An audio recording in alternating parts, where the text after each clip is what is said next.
If they're bothering you, just imagine what they look like in their underwear. Handsome. You've got more with Don and Mike. Chiseled. That's what we look like in underwear. Yeah, we're cut. Hey, we're back. On the air everywhere. Buzzy has news.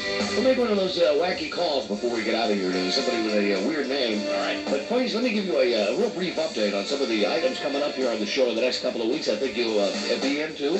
Tomorrow, Thursday, February 24th, on tomorrow's show, we got two things happening. First off, it's our all 1970s show. Wear your bell bottoms. That is the whole show tomorrow, where we play snippets of some of the best and worst music from the 1970s. Oh, it's great. I bring my whole collection in, so we end up with almost 1,000 songs in here. Mm-hmm. Plus, we get all the lists. We read all the lists of the TV shows and all the fads and all that other stuff, Diana. That'll be tomorrow, and we're all tragically children of the 70s. We are, and we're not pleased. So we'll be able to discuss that with you. Also, tomorrow, it's the big group bowling date. You remember from the Valentine's Day show? Yeah, Rob A is going to be the ringmaster. The 50 singles are going out together to go bowling with Rob A, who incidentally will have not one but two women on his side. Oh, he's going to have a big sandwich. 2 tons of fun. And then on Friday's show, we will meet, in Rob A's estimation, the 3 happiest couples who were hooked up on the show, and then they're going to go off together for a beautiful romantic weekend at a resort together. Oh, the sex. So it's the 70s show and the bowling tomorrow. Then Friday we meet the most happy winners, the most in-love winners.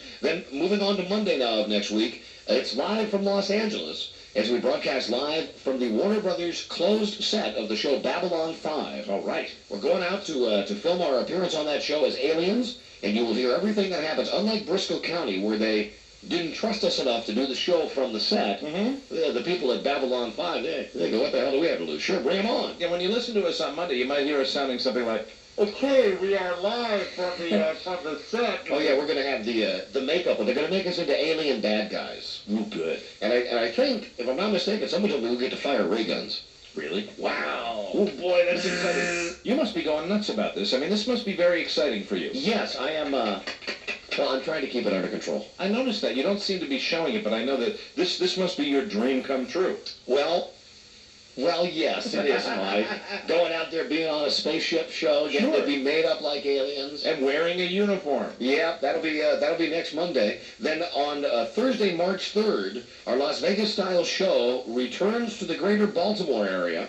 We're going to be up at this joint called Christopher's in Cockeysville. Beautiful Cockeysville. Look for Diana's picture on all the speed signs, all the speed limit signs, all the stop signs, the yield signs, right there. Welcome to Cockeysville. You see Diana's little face there. Big toothy grin. Diana used to be the mayor of Cockeysville. She is now radio's number 14 producer. The name of the place is Christopher's. That's a Thursday night, and we'll be there starting at 8 o'clock. Then on March 17th, that is St. Patrick's Day. That's the day we broadcast live from Ireland. And the whole wacky crew goes over there. We're taking everybody over to Ireland to broadcast from a bar on St. Patrick's Day. That's going to be wonderful. Then on Wednesday, March 30th, we're back at home, and we've got a Babylon 5 rap party happening at the Hard Rock Cafe in Washington, D.C., and everybody's invited to come downtown and say hi. Good. Wednesday and Thursday, April 6th and 7th, it's the return, first time in 1994, for radio's number 1 psychic, down boy, Aline Cunningham.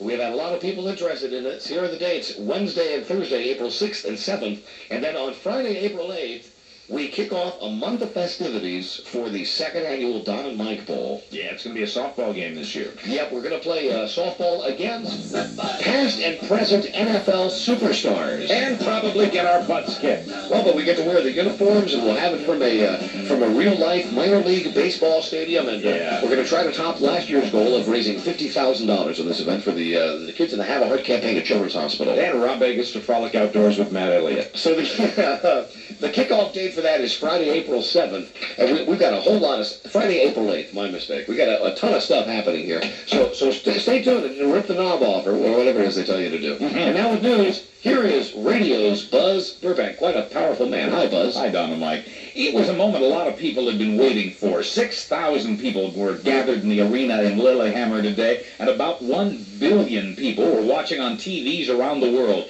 It was the technical program for women's figure skating, worth 1/3 of each skater's final score. 27 skaters took the ice, one at a time.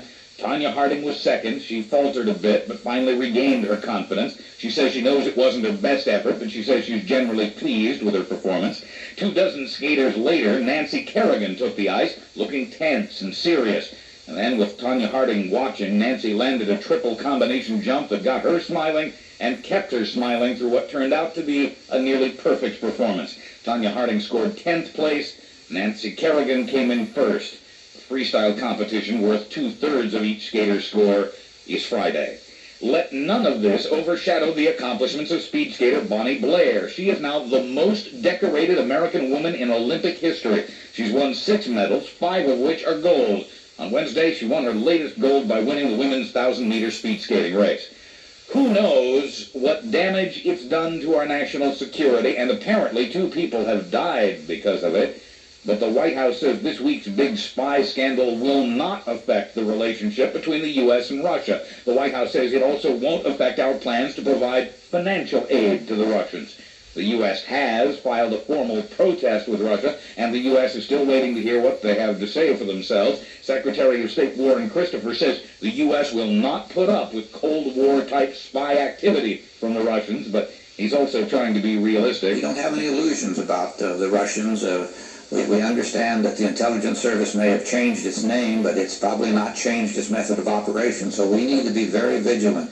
Former CIA Chief Stansfield Turner says the damage from the incident might not be severe, and word is the wife of the CIA official at the top of this scandal is cooperating with investigators. The case of the Branch Davidians has gone to the jury. 11 cult members from Waco, Texas were accused of being part of the killing of 4 of the federal agents who raided their compound. And in New York, the World Trade Center bombing case is also in the hands of a jury. As part of his instructions, the judge in that case told jury members to try to keep politics out of their deliberations. 4 Muslim fundamentalists are on trial in connection with the bombing. They face life in prison without parole if convicted. The bombing was nearly a year ago on February 26th. It caused $550 million damage to the world's second tallest building. It's happening again. Power outages, traffic accidents, and paralyzed airports thanks to the latest batch of winter storms that stretch from the Midwest through New England. At Chicago's O'Hare International Airport, the word is if you're not canceled, you're going to be delayed. Arrivals and departures there have been cut by 2/3 FAA orders because of the blowing snow. U.S. Air canceled 20% of its East Coast flights. In New England, they're expecting a foot of new snow or more. The rush away from Rush. That story in sports, next. Today, Americans of legal drinking age face a lack of choice in selecting an alcohol beverage. What are you gonna have? Beer! What do we always have? Beer! How come we always have beer? I don't know! In social situations, nobody seems to have any imagination anymore. What did we have last time? Beer! What are we gonna have next time? Beer! What else is there? Nothing! Now, there's something different. Zima Clearmont. It's not like beer at all. It's not zudzy, it's not heavy. It's clear, lightly sparkling, kind of citrusy tasting. People who drink beer love Zima for a change. What are you gonna have now? Something different! What's it called? Zima! Go ahead, try Zima. It's something different. Zima Clearmont, unique alcohol beverage with natural flavors. Zima Beverage Company, Memphis, Tennessee. Via satellite from the Unistar Radio Network, you're listening to the Don and Mike Show. In sports, again, Nancy Kerrigan's in first place after the opening round of women's Olympic figure skating. Tanya Harding is out of the medal contention in 10th place. Speed skater Bonnie Blair set an American women's Olympic record with her 5th gold medal. She captured the 1,000-meter, giving her 6 medals in all. American hopes for an Olympic hockey medal evaporated with a 6-1 loss to Finland in the single elimination quarterfinals. The U.S. has not won a hockey medal since the 1980 Miracle on Ice. Finally, Rush Limbaugh has quite a following, but there's a growing number of people who don't like him. Take the owner of the Hilltop Cafe in Draper, South Dakota. He's declared his restaurant a rush-free zone, banning the conservative talk show host from his restaurant radio. And he's taken it a step further by refusing to serve any more Florida orange juice now that Limbaugh's a spokesman for that product.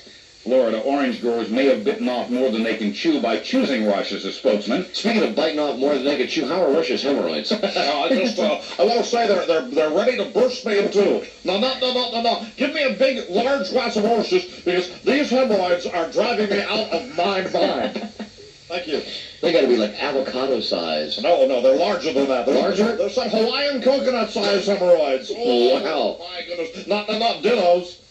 There have been objections to Limbaugh being chosen as a spokesman for Florida orange juice. I'm never drinking it again. Objections from the National Organization for Women, Florida Governor Lawton Childs, and the NAACP. The head of the Florida chapter of the NAACP says, and I quote, "Limbaugh may have a following, but the devil has a following too."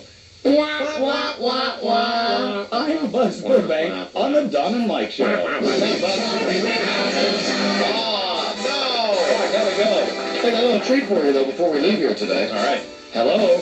Good evening. Who's this? Guys, how y'all doing?